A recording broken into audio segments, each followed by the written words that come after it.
It is nice to be here with all of you. I saw all those threes. I'm pumped that people are watching us. That's great. I get to moderate Mark, which is awesome, and I feel like what I need to do for Mark's sake is to help you realize that he's both a lawyer and human. So like kind of add in that human element. So I created some quick fire questions for you, Mark. Are you ready for this? I think I'm ready. I mean, he found out that I did ask his wife for a little bit of help, so I was trying to like surprise him, so he'd be like, "What? How'd you? What?" So let's, Mark. How shall we start? Easy. Yeah, please. Okay, so we're gonna start with yes, no. Okay. Are you a big music fan? Yes. Sports fan? Yes. Is your favorite color hot pink? When I'm talking to you, yes. Yes. Do you have a tattoo? I do. You want to elaborate? Go back to question number 2, and then figure out what city I live in, and you can Okay, so find out. I think then the second part, this or that, will answer the question of what your tattoo is. Okay. 49ers or Raiders? 49ers. A's or Giants? Giants. Baseball or football? Depends on what month it is. Joe Montana, Steve Young? Joe Montana. Metal or rap? Ooh, that's a really good question. Wow. Because I will defer to one of my clients and go with rap. Which client is that? His name is Todd. You might know him as LL Cool J. Oh yeah, the ladies love, you know. Mm-hmm. Okay. Friendster or MySpace? Oh man, that's a good one. MySpace. Okay. Moving on to true or false. Okay. You were a news reporter. True. You lived in Arizona. True. Go Devils. You lived in Alaska. True. You were born in Las Vegas. False. Yeah. Where were you born? San Francisco. Nice. Actually, technically, I was born in San Mateo. I was supposed to be born at Letterman Hospital, which is now the ILM campus, but Lucas Arts campus. But I was going to be cesarean, and the military hospital there could not deliver cesarean, so I was born at Mills Hospital in San Mateo. I was born in Redwood City, and someone asked me while I was DJing at Delirium on 16th if I was from here, and I was like, yeah, I'm from here. And he was like, where are you born? And I was like, Redwood City. He goes, oh, you're not from here. You're not from here. Were you born at General? You weren't born at General. So according to him. Yeah. Okay. Favorite. These are favorite things. Favorite food. Okay. Favorite food. Wow. You know what? I don't have a favorite food. Okay. Favorite venue. I honestly don't. Favorite venue. Favorite venue. The Mountain Winery. Nice. Which island is best? Maui. Okay, now we're gonna move on to love it or hate it. Facebook. Love it. Instagram. Love it. TikTok. Hate it. YouTube. Love it. Netflix. Love it. HBO. Love it. LegalZoom. LegalZoom. Hate it. Oh, that was a good one. Did I just try to sneak that in there? You got that one in there. That was awesome. It took me a time like LegalZoom. Hate it. But sometimes I love it because it creates a lot of business for me because they make so many mistakes. Yeah. Sacramento River Cats. They're the AAA team of the San Francisco Giants. So love it or hate it. Oh, well, then I have to love it. Sorry, I didn't realize we're still on love it or hate it. Idaho Steelheads. The Idaho Steelheads, the minor league hockey team, or the rival baseball team to the Alaska. What's the Alaska baseball team? Alaska Aces. So the Aces was a hockey team in Alaska, and I covered the Aces for a number of years. I actually have an Aces jersey in my office. So I have to hate the Idaho Steelheads, I guess, because I'm partial to the Alaska it's close. Aces. I thought it was AAA baseball, but it was hockey. So I was close, but hate it, right? Hate it. Nothing better than minor league hockey, especially at that level. It is just all out war. Mayonnaise. Oh my God. Stop. Sour cream, Yeah, that's right there with mayonnaise. avocado. Were you talking to my wife? Seriously? She's What telling you about all the things I hate. You asked about my favorite foods. You're now listing all my least favorites. what about pudding? Pudding. I haven't had pudding in a long time. Uh, Probably depending upon what it is. Although there's a place called Leota's on Maui yeah. that does pies, and like they have like a chocolate pudding in the center, and it's literally the best thing you've ever eaten. Um, how do you feel about the SAT test?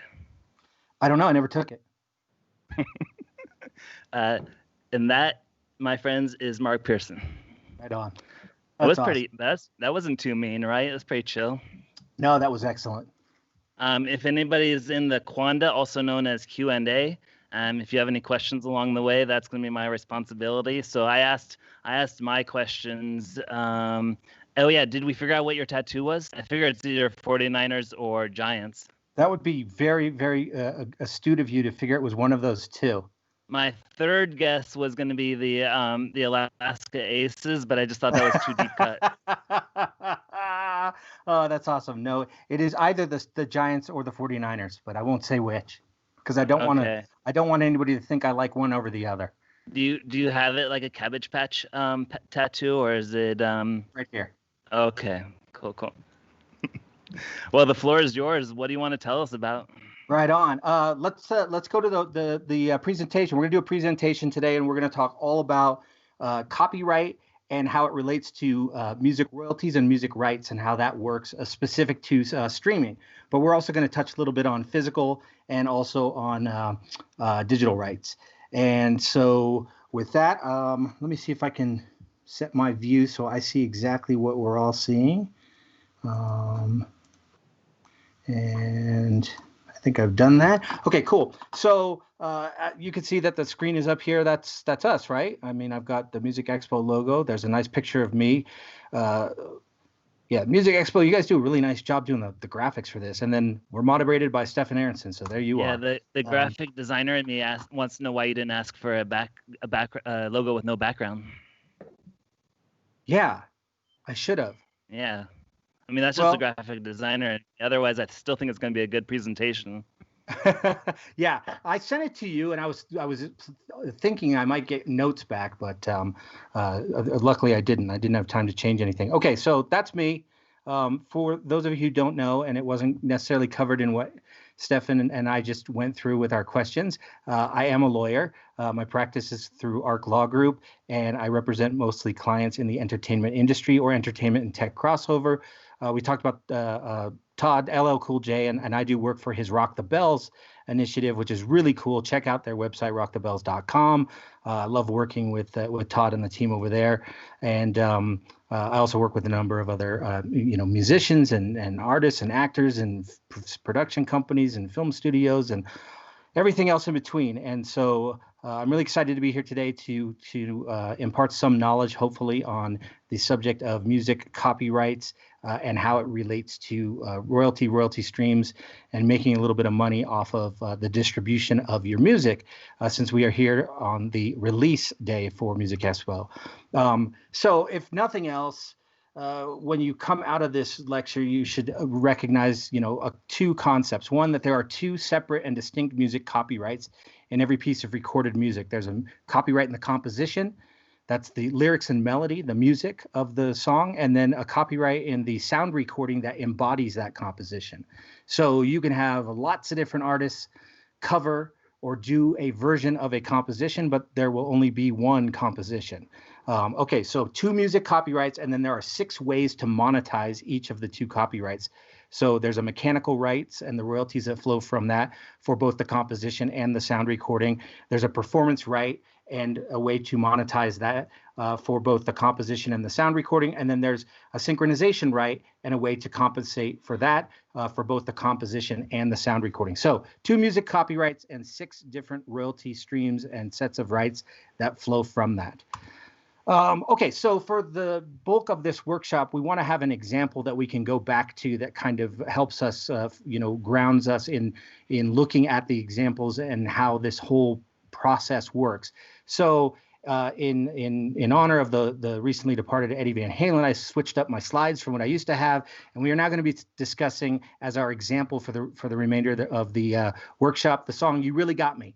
Recorded by Van Halen. It's on their self-titled debut album that came out in 1978. The record label was Warner Music. It's now distributed through Rhino, which is a subsidiary of Warner that handles classic music. So not classical, but classic music, but still Warner. It was written by Ray Davies. Ray and Dave Davies is the Kinks. So some of you may know the Kinks. They were big in the 60s, and they actually did a version that was also very popular, their own version of You Really Got Me. This song is published. Ray Davies is published through J-Boy Music. That's his publishing company. And his PRO is BMI. So most of you should be familiar with PROs, hopefully. So his PRO is BMI. There's other PROs, ASCAP, CSAC being the other two that are very popular. Okay, so if you're not familiar with the song, then here's a little snippet for you.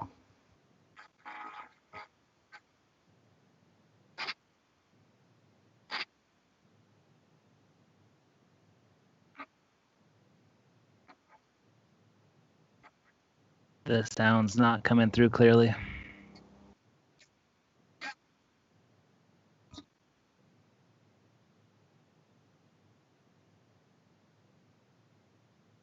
Yeah, okay, so that was a little snippet. Hopefully it was loud enough for you guys to be able to hear that. So that's You Really Got Me. Written by It didn't come Ray through, Davies. but I was going to sing it. I was going to sing it for you. You were going to sing it for me? But I was like, I don't know if it's the best idea, but I was about to. But you came back quick enough. Right on. You could play it first again. I would probably Don't Want Me in Your Band, but I was about to try to pull that off. Not like it's hard to do professional music or anything. Were you able to hear it that time or no? Oh, right on.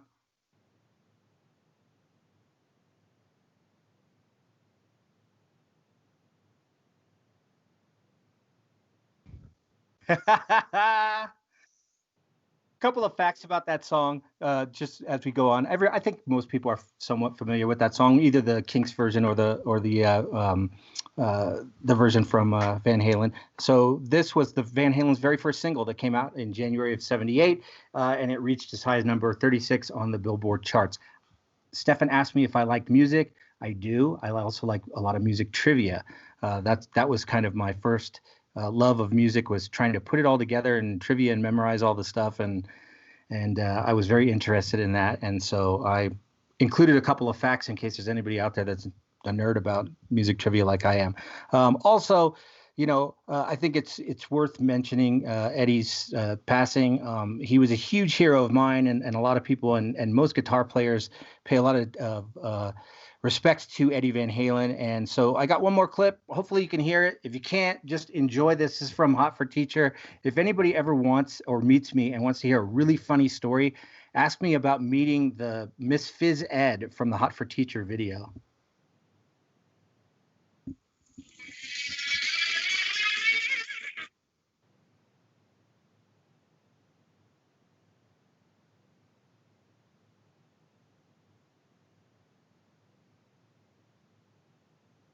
Right on. All right. So rest in peace, Eddie.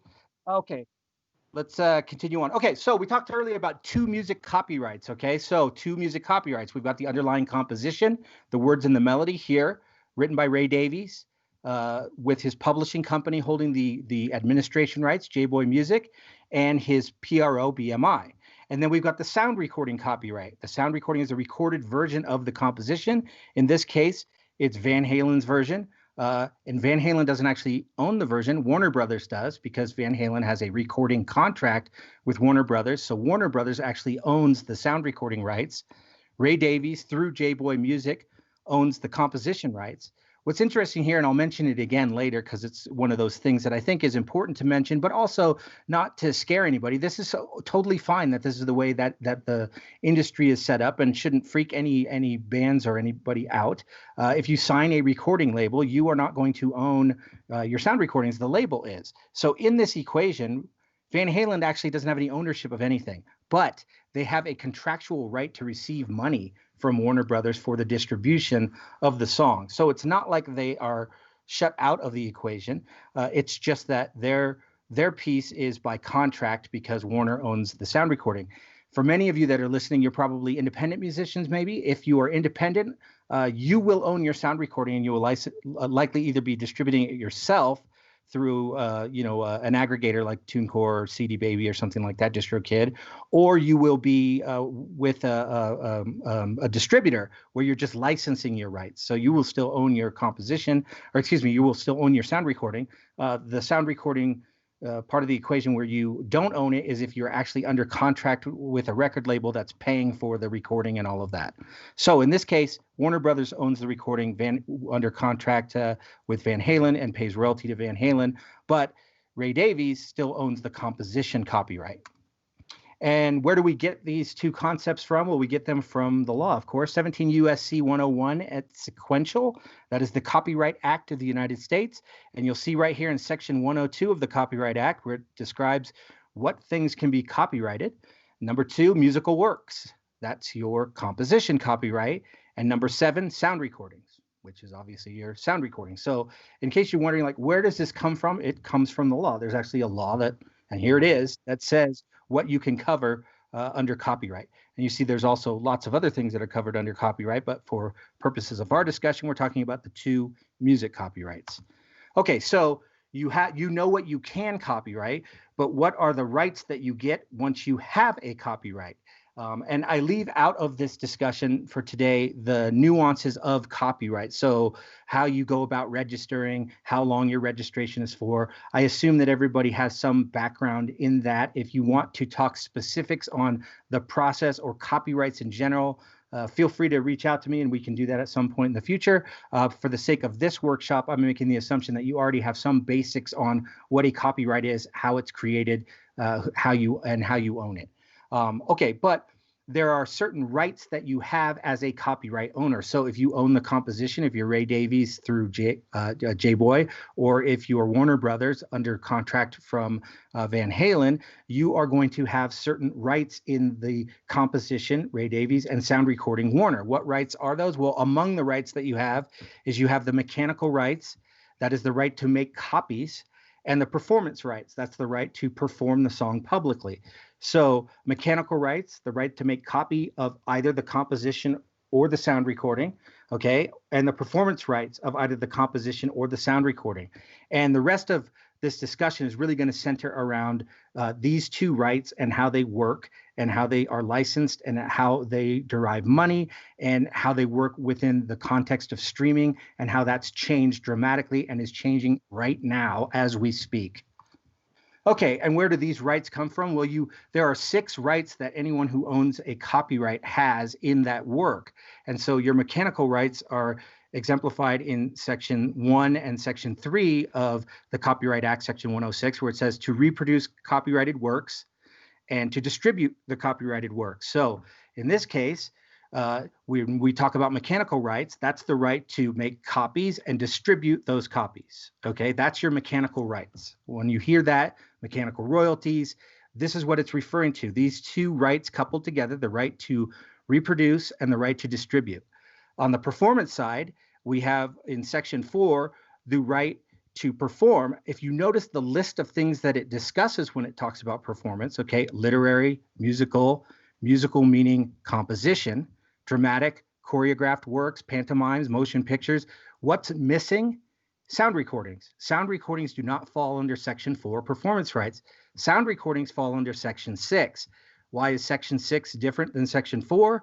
If you will notice in Section 6, it says the right to perform sound recordings through digital audio transmission, meaning when it comes to performance, the owner of the copyright of a sound recording only has a right to the digital performance of that sound recording, meaning when it's played on the internet or through satellite radio.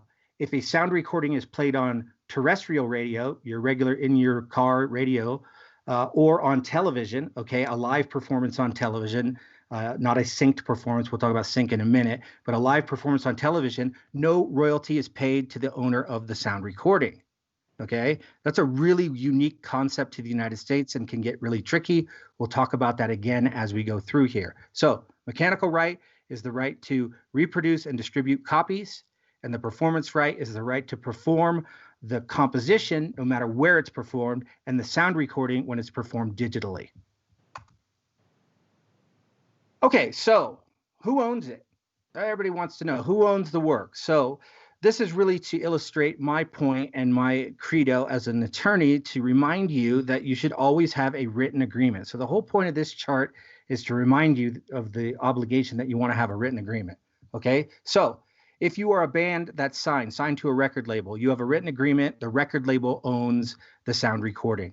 If there's no agreement, which would be really rare that you'd be with a record label and not have an agreement, but I suppose it has happened with some smaller labels or something, that the label and the band would likely be the owners of the sound recording. Okay, if the band is not signed to a label, then who owns the sound recordings? Well, if there's a written agreement, meaning the band has a partnership or the band's formed a business entity, an LLC or corporation, that band, through the partnership or the entity, is going to likely own the sound recordings. If the band does not have a written agreement, then each of the individual band members is going to be a co-owner of the sound recording and have equal rights. That should be raising a red flag for everyone that's in a band, saying, wait a minute, what if somebody leaves the band? They have the right to take their sound recording with them and use it however they want. And you still have to pay them the royalties if you're the remaining members of the band, if you use it. So it is imperative that bands have an agreement that covers this issue of sound recordings, so that you can at least explain what happens if somebody were to leave the band, what rights do they still have and what rights do they not have to sound recordings. This is why a written band partnership is so important. Studio musicians, you bring somebody in and you want them to, work on your, play the glockenspiel or the flugelhorn on your album. You must have a written agreement with them. Well, you don't have to, but for me, you do. Otherwise, if you don't, they are going to be a co-owner of the copyright and the sound recording with the rest of the band. So studio musicians, because they performed on the sound recording, are considered co-owners unless there is a written agreement. And that written agreement is generally what we call a work for hire. Some of you may have heard that term. So studio musicians got to sign that work for hire. Otherwise, they own the sound recording with the band or with the label if the band is signed. And so that's not the preferred way to go. Same thing with producers, the exact same discussion as with studio musicians. The producer that does not have a written agreement is going to be a co-owner of the sound recording with the band or with the label. And if they sign an agreement, then the band or the label will own the producer's services and work. So this is, again, to illustrate the point that you want to have a written agreement. With the composition, it's very different. With a sound recording, you need one person, one entity to control the sound recording, to distribute. But with the composition, many different people can be co-owners of that. So as a songwriter, you would not necessarily give up all of your rights in a song under most circumstances. Some writers that sign with production companies or something like that, where their whole job is to write songs for a songwriting house or for a song company or something like that, they may give up their rights to their songwriting and receive just royalties. But in most instances, all of the writers of the song are going to continue to own their rights. They may give a portion away to a publishing company or to a label under a co-pub deal, but they're not going to give away. They're still going to remain owners of the work. And so we see that listed here. Whether there's a written agreement or no written agreement, the writers are going to continue to own the composition copyright.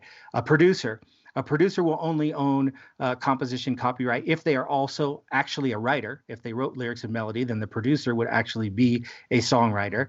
Or in some instances, a band is working with a producer and may agree to give the producer songwriting royalties, even if the producer did not write the song. I advocate that this doesn't happen because songwriters and the rights that they have to their music, that was a very difficult and long process for songwriters to actually achieve the ability to have a separate copyright in their work. And so it should be taken very seriously. But in some instances, you're working with a super high profile producer that's going to help you sell records, and that's what they want to negotiate in, then you can do it. But generally, you're only going to share copywriting royalties, composition royalties with people who actually participated in writing lyrics and melody. Which gets to the point of the arranger and studio musician. So only lyrics and melody are subject to copyright protection as a composition. Arrangements, soloing, beat, rhythm, none of that has any bearing on whether or not someone actually is a songwriter. You are not a songwriter if you arrange a song. You are not a songwriter if you put together a kick-ass Eddie Van Halen solo. You are only a songwriter if you write lyrics and melody. So most of the time, a studio musician is not going to be a songwriter, and so would not have any composition copyright ownership. And then a music publisher would only obtain ownership if there was a written agreement between the songwriter and the publisher. So that's a little bit about copyright ownership. Okay, so now let's talk about a lot of information that I just dumped right here on this page. And this is really important stuff. So we're talking about mechanical and performance licensing when we're putting out a song. So in this case, Warner Music owns the sound recording, okay, under their recording contract they have with Van Halen, and is distributing physical and digital copies of the LP Van Halen, which includes the song, and singles of the song. Okay, so Warner owns the sound recording, so we don't need to worry about licensing anything there on that end because they already own it. But in order to include the composition copyright that was written by Ray Davies, they must have a mechanical license from Ray Davies. So in the first blocked off section we see here, when Warner presses copies, so makes physical copies of the album or the single, they need to have what's called a compulsory mechanical license that they secure through Harry Fox getting those rights from J-Boy Music. Okay, why compulsory? Because the songwriter has no ability to stop someone from doing a cover of their song. They are entitled to a statutory royalty, currently 9.5 cents per copy sold of physical, but they can't stop someone. So Ray Davies and Dave Davies from the Kinks notoriously did not like the Van Halen version, but they could never have stopped it because Van Halen has the absolute right to do a cover, and as long as they secure that compulsory mechanical license and then pay the statutory royalty. And that is for physical copies. Okay, for digital copies, when Warner streams the album or the single through a DSP like Spotify or Amazon, Apple, the DSP compensates Ray Davies as the songwriter through a digital mechanical license that is secured through the Mechanical Licensing Collective. Let me say that again, the Mechanical Licensing Collective. Most of you, especially those of you who keep on top of what's going on currently in the music industry, are probably saying, wait, I've never heard of that. The Mechanical Licensing Collective is going into operation as we speak. This is the Music Modernization Act that was passed a year and a half or so ago. What this has done is right now, if you are an independent artist and you are distributing your music and you also wrote the songs and you're distributing on Spotify or Amazon, there's a high degree of likelihood that you are not collecting any mechanical royalties on the digital side. The services are just simply ignoring you because there's no real method or methodology to figure out how to do that licensing. Some people go through Harry Fox, but if you're not on Harry Fox and you can't do it, other DSPs like Apple want to lump all the royalties together. So it's a hodgepodge.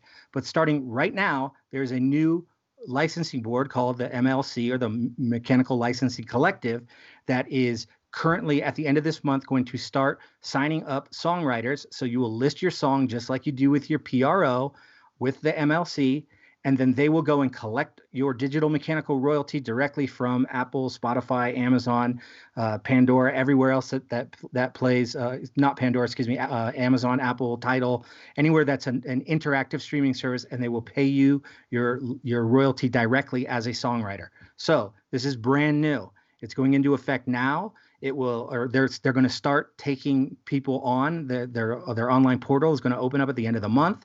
Starting in January, they'll start collecting royalties. And as a songwriter, by the end of Q1 2021, you will start receiving checks for those royalties through this service. So physical copies, you still go through Harry Fox to get your compulsory license.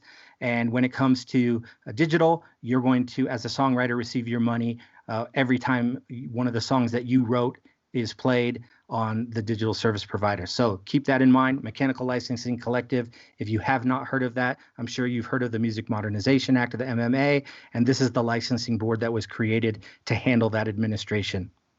We'll talk more about this when we get into how royalties are paid. So right now we're talking about how rights are are achieved. And then we're going to talk a little bit under these same concepts on how royalties are paid. Okay, so on the performance side, when a terrestrial radio station or television station plays Van Halen's version of You Really Got Me, they compensate Ray Davies through J-Boy Music via a performance license, a blanket license that they get from BMI. Okay, so BMI representing this particular song and Ray Davies, they are going to collect a performance royalty every time the song is played on terrestrial radio or television. Sound recordings, as we mentioned before, no royalty on terrestrial radio or television, okay, for the performance of a sound recording.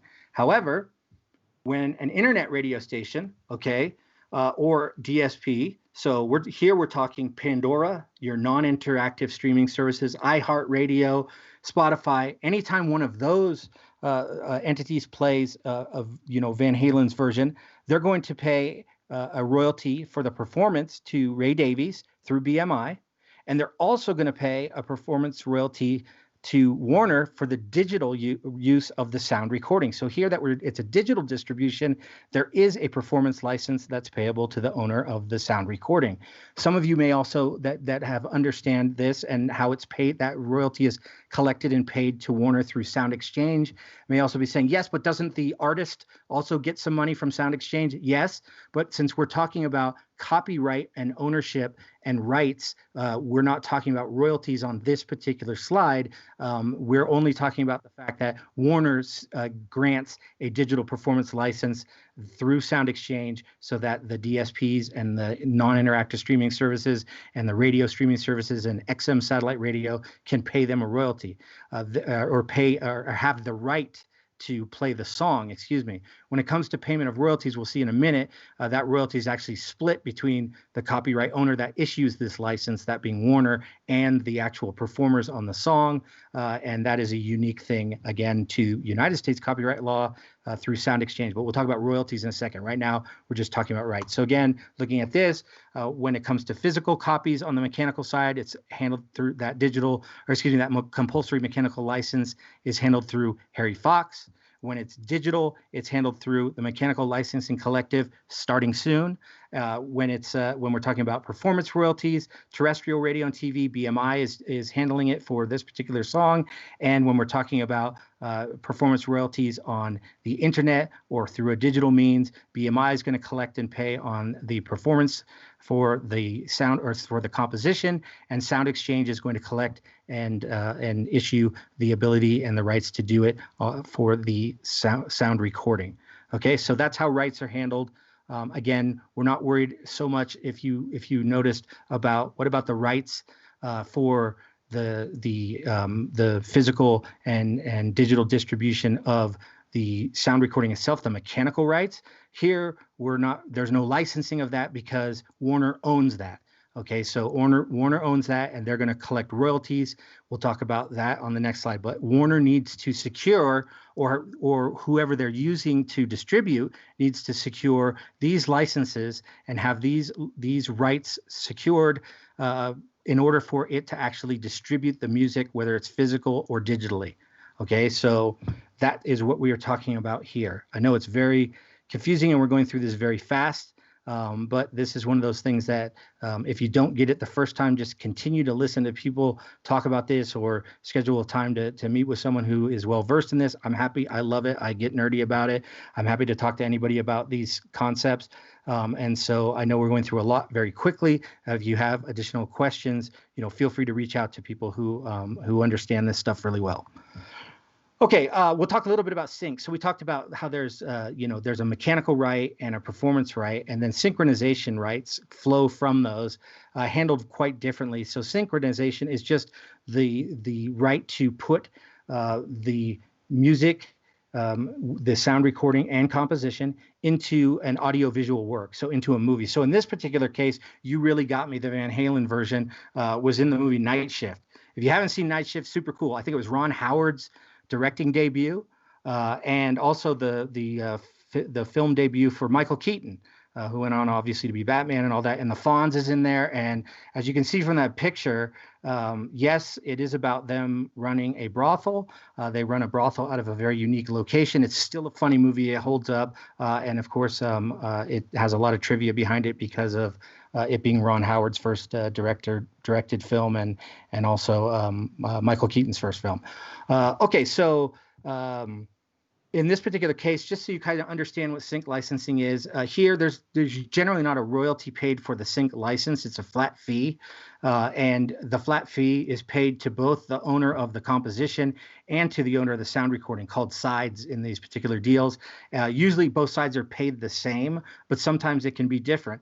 I might assume that when this movie came out, because the Van Halen version was relatively new, perhaps they paid less for the Van Halen sound recording than they did for Ray Davies' composition rights, because the Kinks version was still really well known and had been around since the 60s and super popular song. So in this case, perhaps it was there was a disparity in the amount of money that was paid on each side.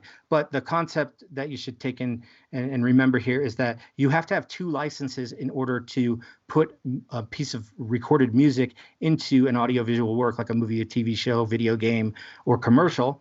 And so in this case, to use Van Halen, they would have had to go to J-Boy Music and get a license, and then they'd have to go to Warner Brothers and get a license for the sound recording.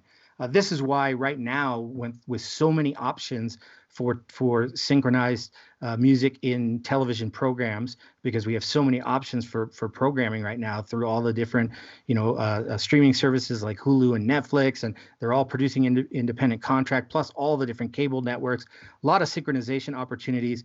And music supervisors love independent music because they can come to one person who recorded a song that they wrote and get a single license for both sides. So independent music is really popular right now. You may not be getting, hundreds of thousands of dollars like have been paid for the Van Halen version to put it in this movie. It might be significantly less, but there's a lot of opportunity for synchronization right now because of the fact that music supervisors really like independent music. They can get one license from one side, for both sides from one party. Okay, now let's talk about royalties. Okay, so here's a breakdown of your music publishing royalties. Okay, so here again, we start with Ray Davies, top center. I think my cursor works. Ray Davies writes the song, and then he licenses his rights to his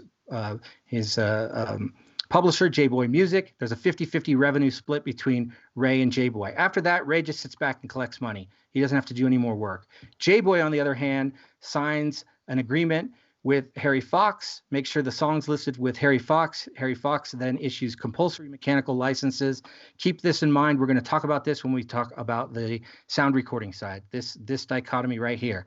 So J-Boy signs up with Harry Fox. Harry Fox then gets to admin the compulsory mechanical license, the right for someone to make copies of the song. J-Boy also signs up with the MLC, or they will be very soon. Okay, again, this is coming now as we speak. It's going into effect. The porthole to sign up will start very, very soon. So talking about the old method doesn't really make sense, gets confusing. We're just going to talk about what is happening as we speak. J-Boy signs up with them. Well, let me also note in this slide, white arrows indicate rights, green arrows indicate money. So again, if we start here, Ray Davies gives his rights to J-Boy. J-Boy pays money to Ray Davies. Same thing here. J-Boy is going to give rights to Harry Fox. Harry Fox is going to do what they do and then pay the money to J-Boy, which then goes to Ray Davies.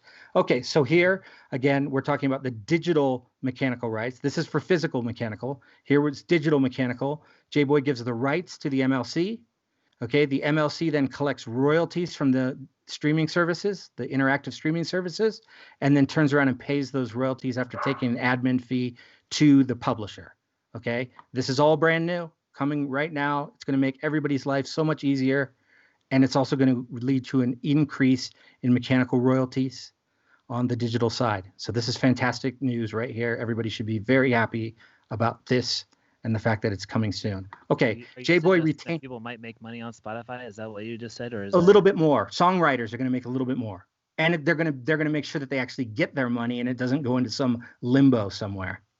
I was just politely listening until you suggested right? that.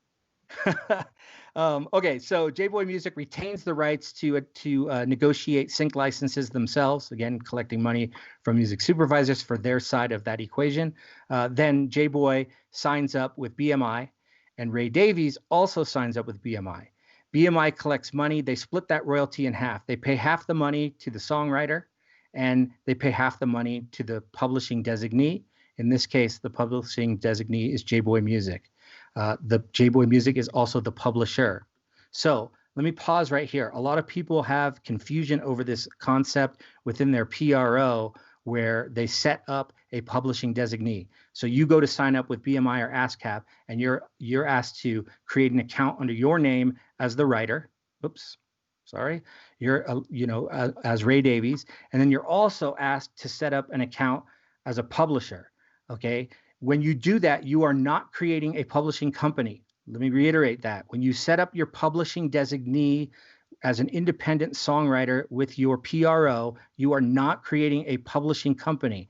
You are only creating a publishing designee that will handle administration of your BMI or ASCAP rights. That company you create does not collect your mechanical royalties for either the physical or digital, and they don't admin sync. That publishing designee is just a way under this very antiquated system for BMI to pay you. Well, why don't they just pay you all of your money as your writer? BMI started to do that. ASCAP doesn't. So it is an old system that was based on the principle that every songwriter, there's no way their song could ever be used unless they had a publishing company. And so they split the royalty at BMI level and paid half of it to the songwriter, half of it to the publishing company. As time went on, many songwriters remained independent and collected both of those royalties, but they had to collect it through a publishing designee because that's just the way that the industry worked, and remains to this day. So don't get confused to think that you formed a publishing company. You've just created an entity that's paying you half of your royalties from your PRO. Okay. In this case, J-Boy Music, because there is an actual publishing company in there, is collecting that half. And then Ray is collecting his half directly from BMI. BMI obtains their ability to do what they do by consent decree. So whereas Harry Fox, the rate that they collect and pay, 9.5 cents, is set by statute. What the DSPs pay is set by statute. BMI is almost like that, even though it's not set by statute, but it's agreement. BMI, ASCAP, CSAC, all the PROs basically agree what they're going to issue the blanket licenses for, and then that is kind of the set, and it doesn't vary. Okay, so that's publishing side. Okay, that's what Ray Davies collects when You Really Got Me is played. On the sound recording side, okay, on the sound recording side here, Van Halen has a recording contract with Warner Brothers where Warner Brothers owns the sound recording and has a contractual obligation to pay Van Halen money. Probably around 20% of gross is what that deal was. Okay, so Warner Brothers now owns the sound recording, but in order to distribute the sound recording, they need to have the mechanical rights to the underlying composition. In this case, it's Ray Davies owning the composition, licensed it to J-Boy Music as his publishing administrator, who then sub-licensed it to Harry Fox, where Warner can get that compulsory license and pay 9.5 cents for each copy sold. Or Warner goes and gets that digital license from that they issue to the DSPs. The DSPs then pay that money to Sound Exchange, and then the money comes back to Warner Brothers through Sound Exchange for the digital mechanical royalty. Okay, so physical mechanical royalty, when you press CD and vinyl, it's going to be paid through HFA, and then the digital mechanical royalty, if you remember back, there was Ray to J-Boy to the DSPs to collect that royalty. Okay, so you can also do still physical distribution. Okay, that still exists. This used to be the biggest part of the pie when there was Tower Records and there was all the different record clubs and Warehouse and Sam Goody and Rainbow Records, and all the distribution was through physical means. You may still see older contracts that have page after page after page of descriptions on how different royalties for selling product are going to be broken down, and you get 50 cents on the dollar if it was a record club, and you get 80% if it's sold through a distributor that's that's doing discounted distribution, and all of these concepts that had to do with when we had large networks of physical distribution. Now it's independent record stores and bands selling merch through their website and through their label's website. So it's a lot different than it used to be, and so a smaller area to collect royalties if you're Warner for use of your rights. Again, the DSPs are going to pay you through Sound Exchange. The label is going to be able to negotiate its side of any sync deals directly. Okay, we saw that J-Boy got to administer its side of sync deals. Warner gets to administer its side of sync deals. Again, talking about independent musicians that can do both in one, that works out really well for independent musicians, because the music supervisors for night shift would just have to go to one party to get both rights. Okay, so with Sound Exchange, Sound Exchange is handling the collection of digital mechanical royalties. Okay, so use of the sound recording. Okay, and they're going to collect it from the DSPs that are interactive services are going to pay Sound Exchange every time they play the song for use of the sound recording. Non-interactive services like Pandora and iHeartRadio and XM Satellite Radio, they're also going to pay Sound Exchange for the digital use of the sound recording. And then Sound Exchange is going to take that money, divide it in half, and pay 50% to the record label and 50% to the artists that appeared and played on the song. Again, I separated out from the band because the band probably has an entity set up, a corporation. That corporation doesn't collect the money. The individual members of the band do. Under the Music Modernization Act, we talked about that with the MLC.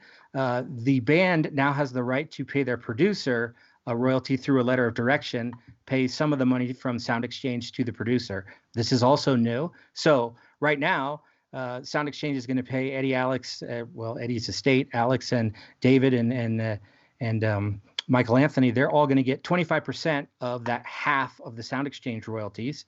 Okay, but if they wanted to, or if this was a song that was being recorded today, Ted Templeman, their superstar producer, they would cut him in, so they'd each get 20%, and Ted would get 20% of the royalty there.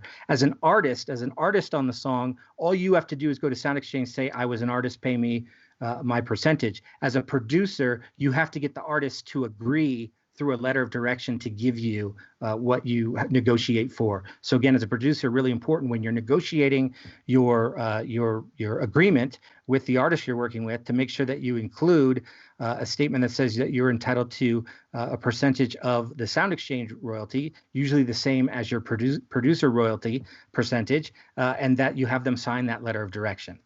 Okay, so now we've covered that. Let's go really quickly. We'll skip through this slide. This just basically breaks down again ownership rights, and we kind of went through that already. But let's talk about what happens with your money when you stream a song. So now we're going to back away from our model. We're not going to be thinking anymore about the Van Halen version. Now we're going to be thinking about you and the song that you recorded and wrote. So we're talking about you as a songwriter and a recording artist, songs that you wrote and recorded yourself and now have put out into the world for digital streaming, and what happens each time you make $1. Okay, so without getting into how many times you have to stream a song to make $1, once you have made that $1, what happens to it? So roughly 58 cents goes to the music streaming services. 58 cents is going to go to whoever has control of the sound recording, whether it be the record label or you as an independent. Okay, that's distributing through TuneCore or CD Baby DistroKid. Roughly 29 cents, 28 cents is going to stay with the streaming service. And then roughly 6 cents is going to go to the songwriters through the mechanical royalties and the performance royalties that the songwriters control. Okay, so 58 cents to the sound recording owner, the record label, or the distributor, or the band through their aggregator. 30 cents, 29 cents stays with the streaming service, 6 cents to the songwriters. Okay? Let's break it down a little bit further. So if you're with a major label, out of that 58 cents that's come to your label, right? You're going to end up with about 18 cents. After your 16 to 17% royalty with the label, and again, we're talking about you also wrote the song. If you didn't write the song, it's less money, but here we're talking about you wrote and recorded the song. you're gonna retain under a publishing agreement, either with the label or through their publishing affiliate. You're gonna get about 2 cents on the 2.5 cents on the performance side, about 6 cents on the mechanical side. At the end of the day, you're going to end up with about 18 cents out of each dollar that you earn if you're with a major label. If you're distributing through an independent label, so you own the sound recording and you've got a distribution deal, you're going to get a little bit more of the pie here, probably 60%, 60-40 split with your distributor. Again, you're also going to be with a publishing company, but you're publishing, you're not going to necessarily have a co-pub deal. So you're going to get a little bit more on the mechanical side. Your PRO money is going to be about the same. You're going to get about 40 cents, okay, out of every dollar that you earn off of the streaming services. And then if you are self-releasing, same kind of thing, except you're not going to be splitting this with anyone. You're just going to have somebody take a small administration fee, your aggregator. You're going to get roughly 64 cents for every dollar that you make on the streaming services. So this goes to show that, why would you sign with a major label? Well, the thought is that if you are self-releasing and you don't have the means to get people to listen to it, that 64 cents on the dollar over 1,000 streams is way less than 18 cents on the dollar for 1 million streams or more that the major label is going to get you.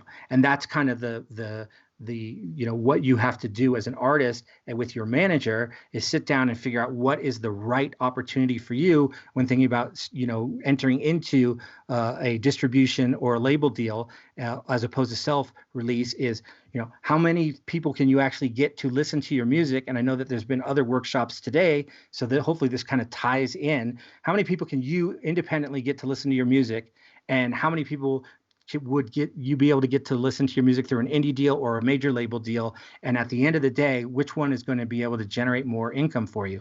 I've worked with some artists that are, internet influencers. They can put a self-release out and they can get 2, 3, 4 million streams in the course of a month and a half because all of their followers on Spotify on Instagram and Facebook will just go to their Spotify and stream it. Also, if you're a huge major act, if you're Pink Floyd with Dark Side of the Moon, or if you're with the Eagles with their greatest hits, this is why those artists want to try to recapture their copyright, because they can self-release and make way more money, and they don't need a marketing and PR machine behind it anymore. So this is what it really all comes down to. And what I think this whole day comes down to is this chart and trying to analyze as an independent artist or as an artist that's thinking about entering into a record or distribution deal, what are they promising you under those deals on the marketing and promotion side that are going to get you more streams so that your 18 cents on the dollar is going to end up getting you more money than the 64 cents on the dollar that you would get if you put it out yourself. And with that, there's a picture of now it's both of us. Beautiful. So we think we have a minute or so for questions if there are any. I know it's a lot of material. I wrote down a few that I think you answered, but I'll still get you to reiterate just to make sure. The first question I got was, if you're in a band and the band wants to isolate rights, how do you differentiate who did what? Can you specify? Yep. Not a problem. You enter into a written band partnership agreement, or the band agrees to form an LLC, and then the operating agreement of the LLC breaks down that dichotomy. In many bands, there's if you ever go listen to who was the lead singer and songwriter for the Smashing Pumpkins? Help me out here. I wish I can Billy help. Corgan. Billy Corgan. Okay. Billy Corgan talks a lot about how he was the sole songwriter. And so in their band partnership agreement, it said very clearly he gets all of the publishing money because he wrote the songs. And so early on in their career, he was getting $5 million a year more than his bandmates because he was the sole songwriter, and it caused a lot of friction. And that's one of the reasons why that band broke up. He talks a lot about it in interviews. It's very interesting to hear him discuss that and how ego played into that and all of that, and how if he could go back, he might do it a little different. So in your band partnership agreement, there is many ways to structure equitably distributing revenue or keeping it with one person, and also what to do if somebody leaves the band. All of these things are really critical. This is a big part of what entertainment lawyers, myself, included do is make sure that we get a proper agreements with bands in place so that we address these rights so it doesn't become an issue later. And there's a million ways to do it, and it all just depends on how the band wants to set itself up, what they've agreed to, and then making sure that you just get that, in a correct writing. But it's absolutely easy enough to do it. It's just a matter of saying, okay, this is what we want, and then as a lawyer, I put that in writing. Nice. Another one I think you touched on, but still someone would maybe like elaboration on it, is if you're a producer making beats and you're selling your beats, how do you control your rights on those beats? So selling beats is really tricky because the concept of selling a beat doesn't really fit with the way that the music industry works, especially on the sound recording side. Now, on the publishing side, you wrote half the music, presumably, right? The person that you're selling it to is probably going to be either singing or rapping over the beat that you created, and so they're going to own 50% of the composition copyright. You created the melody as the beat creator. You're going to own 50%. That part of the equation is very simple, but on the sound recording side, it becomes much trickier because essentially you've produced the track, and so you're selling the track to the artist in the same way that a producer who produced the music, it gets paid to produce for an artist. And so essentially you should either get a fee, a royalty, or a fee plus a royalty in the same way that a producer would, and you give up all the rights to the beat. I think the problem that we have with beats is that somebody at some point came up with this concept of non-exclusive licensing of a beat, which really doesn't work. It's either an exclusive license that you sell the beat, or don't put the beat out there. The idea of non-exclusive licensing of a beat is very problematic because once you do it once, you can't exclusively license it to anyone ever again because it can't be exclusive once you've licensed it out there. And so the whole kind of structure of it falls apart. You now have two compositions that have the same fundamental, melody. And so that becomes problematic. How does Spotify, who do they know how to pay on that? So it becomes very problematic with beats. It can be done, but it's very tricky. And these online template agreements that discuss that don't work. They fall apart very quickly and cause a lot of problems for people. So essentially, if you are a beat creator, what you should be doing is trying to find someone who wants to buy the beat as if you produced that for them in the moment, and then split the composition copyright. That's fine. And then you were talking about pressing vinyl, and I tried to go to Target to get a record player, and I asked the lady at the counter where their record players were, and she was like, "What's that?" And I said, "Oh, it plays music." She goes, "Like CDs?" So maybe there's a better place to get record players. I just saw somebody put one out on the street. It was awesome. It was one of those old school 1950s, mid-century cabinets that opened up, played great. And it was just sitting on the street. So that's one way. Yeah. Online, there's a lot. Most of the new record players that are coming out, the companies that are making them are like very specific, nuanced companies that sell their material online. And so that's the best place to go find it. And then, then you can do your research on there too. There's a lot of different, websites dedicated to sound quality for record players. And it's, and you can go on there and you can find out, what's the best of the best, what's the best at a particular price range. And then you're going to buy it online from one of the retailers, and they're handcrafted and they're really, really, really nice. If your parents don't still have a really nice one. Yeah. And also I feel like that you did a good job, but in our little comment thread, Bobby wanted you to know that this was a great overview, and also adds in, can he get the slides? Oh, yes. Sorry. I usually say that at the top. I will send you the slides if you email me or hit me up on social media. Everybody who's listening, please add both Stefan and I on social media, on Instagram at Arc Law Group and at Balanced Breakfast with no vowels. Do that, and then you can reach out and DM me there, or you can just Google Arc Law Group and reach out by email, and I will send you the slides. So yeah, and please, if there aren't enough selfies in the Balanced Breakfast one, you can find my personal one, Stefan Aronsen. And there's a lot more selfies, so it's good. Right on. I'm sure Loic's in here somewhere. He's going to take over control here in a second. Well, the control is first. I want to thank both of you for joining us. Mark, as always, a lot of wealth of information in such a... I feel like I have almost a law degree now. Yeah. He might drink coffee. Yeah. Actually, it goes so fast. But no, thank you for both of you. I love everything you shared. I love also, yes, it was really good, Stefan, that you bring a bit of humanity before we talk about those different white and blue arrows. Please drop a 2 if you like this session. Make sure you follow both Stefan and Mark on social media. Mark will share his presentation. I love the twos here. Share his presentation when you email him. Also, we did a shout out about Balanced Breakfast earlier during Jeff Stroh's session. So yeah, make sure there's very quickly, Stefan.